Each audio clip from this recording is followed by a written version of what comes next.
আমার স্ট্রাগল তো একমাত্র আল্লাহই জানেন। দুনিয়ার মানুষকে তো আমার ব্যাখ্যা দেওয়ার কিছু নেই। আমার বোঝাপড়া শুধু উপরওয়ালার সঙ্গেই ঠিক থাকতে হবে। বড্ড আক্ষেপ নিয়ে কথাগুলো বলেছেন বাংলা নাটকের অন্যতম জনপ্রিয় মুখ সাদিয়া জাহান প্রভা।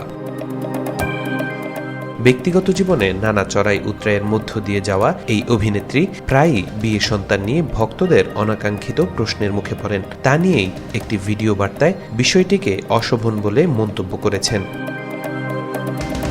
উদাহরণ টেনে প্রভা বলেন, ধরুন আপনি আমার জেনুইন ফ্যান, এটা নিয়ে কোনো দ্বিমত নেই। আপনি আমার কাজ পছন্দ করেন। আপনার সঙ্গে আমার কোথাও দেখা হলো, কোনো ডাক্তারের চেম্বারে, শপিং মল বা রেস্টুরেন্টে খেতে গিয়ে। ব্যাপারটি খুবই মিষ্টি, কিন্তু হুট করেই কোনো শিষ্টাচার ছাড়া যদি প্রশ্ন করেন, আপা বিয়ে করছেন না কেন, এই ধরনের প্রশ্ন করা খুবই ইনডিসেন্ট।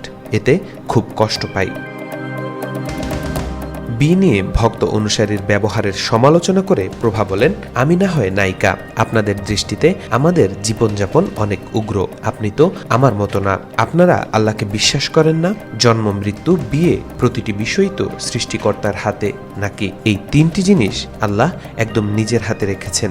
একমাত্র তিনি ছাড়া পৃথিবীর কেউ জানেন না ভবিষ্যতে কি হতে যাচ্ছে। আমার কপালে যদি বিয়ে লেখা থাকে তবে আমি না চাইলেও তা হবে, আর যদি আমার জন্য তা লেখা না থাকে তবে আমি জোর করে তা করতে পারবো না।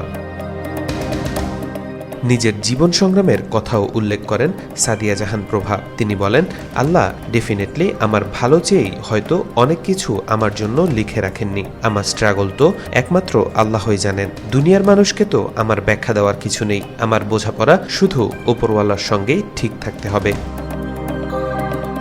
দিন শেষে প্রতিটি নারী স্বামী সংসার চায় বলে মনে করেন সাদিয়া জাহান প্রভা। তার ভাষায়, আপনাদের কাছে আমাদের লাইফস্টাইল উগ্র মনে হতে পারে, কিন্তু প্রতিটি মেয়েই দিন শেষে একটা সংসার চায়। যে মেয়েটি সবচেয়ে মডার্ন কিংবা ক্যারিয়ার নিয়ে সচেতন, সেও মনে মনে স্বামীর সন্তান নিয়ে নিজের একটি রান্নাঘর চায়।